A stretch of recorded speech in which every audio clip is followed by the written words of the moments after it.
Bismillahirrahmanirrahim. Assalamualaikum warahmatullahi wabarakatuh. Bertemu lagi sama Ibu di pelajaran kimia.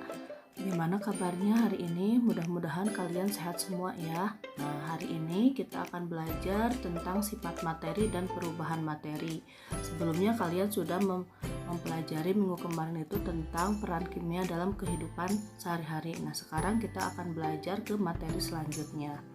Nah, adapun tujuan pembelajaran hari ini adalah setelah mengikuti proses pembelajaran melalui daring atau menggunakan Google Class, peserta didik diharapkan mampu mengklasifikasikan materi berdasarkan pengetahuan sebelumnya dengan baik, membedakan perubahan fisika dan perubahan kimia berdasarkan sifat dari zat tersebut dengan tepat, mengklasifikasikan teknik pemisahan campuran berdasarkan ciri dari campuran tersebut dengan tepat, menganalisis teknik pemisahan untuk campuran tersebut dengan tepat, mempraktekkan pemisahan campuran berdasarkan sifat fisika dan sifat kimia dengan teliti. Itu adalah pembelajarannya ya, tujuannya.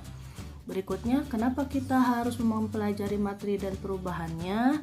Nah, di sini kita harus mempelajari materi itu karena kita tahu nih, kita lihat di sini ada masjid kubahnya emas ya. Kemudian di sini di Monas juga, ini ujung puncak Monasnya itu adalah wujudnya juga zatnya juga adalah emas atau ini adalah unsur emas. Nah, emas ini termasuk salah satu materi ya.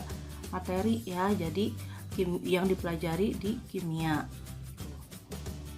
Kemudian selain yang tadi di sini ada air, kemudian ada garam dapur, ada cuka, gula. Nah, ini semua adalah materi-materi tentang kimia yang ada dalam kehidupan sehari-hari. Jadi kenapa kita harus belajar tentang materi? Karena materi ini ada dalam kehidupan kita sehari-hari ya. Nah, kemudian ini ada lagi susu, kemudian kopi, teh, kemudian itu ada air sungai sama air laut. Ini merupakan contoh dari materi juga. Nah, apa sebenarnya pengertian materi? Materi adalah material fisik yang menyusun alam, yang bisa diartikan sebagai segala sesuatu yang mempunyai massa dan menempati ruang. Contoh lain di sini ada mobil, kemudian ada kayu, terus ada lagi tabung oksigen, terus ada lagi di sana nasi. Nah, ini merupakan contoh lain dari materi selain yang tadi Ibu sebutkan sebelumnya. Nah, berikutnya adalah wujud materi. Materi itu punya wujud. Wujudnya ada 3. Ada wujudnya padat, ada cair, ada gas. Nah, ini wujud padat, partikelnya itu sangat berdekatan sehingga susunan partikelnya teratur, kemudian gaya tarik menariknya sangat kuat dan gerak partikelnya tidak bebas. Contoh dari zat yang padat, materi wujud padat itu contohnya adalah besi atau misalkan kayu, itu kan wujudnya padat. Ada contoh materi yang wujudnya cair, yaitu cirinya letak partikelnya berdekatan, kemudian susunan partikelnya kurang teratur, gaya tarik partikelnya kurang kuat, gerak partikelnya juga kurang bebas. Contoh dari zat cair itu, materi wujud zat cair adalah air. Kemudian wujud materi yang ketiga adalah zat gas. Nah, di sini letak partikelnya sangat berjauhan, kemudian sangat tidak teratur, gaya tarik partikelnya juga sangat lemah, dan gerakan partikelnya sangat bebas. Contoh dari materi yang wujudnya gas adalah gas oksigen, gas hidrogen, kemudian gas helium dan lain-lain ya. Kemudian di sini ada sifat materi. Materi itu mempunyai 2 sifat, yaitu sifat ekstrinsik dan sifat intrinsik. Apa itu sifat ekstrinsik? Sifat ekstrinsik yaitu sifat yang dipengaruhi oleh jumlah. Misalnya ada massa kan ada jumlahnya, ada volume, ada berat, ada luas, gaya, itu contoh dari sifat ekstrinsik. Kemudian ada lagi sifat intrinsik, yaitu sifat yang tidak dipengaruhi oleh jumlah. Misalkan mau jumlahnya berapapun tetap tidak berpengaruh. Nah, sifat intrinsik mempunyai sifat fisika dan sifat kimia. Contoh sifat intrinsik yang sifat fisika yaitu titik didih.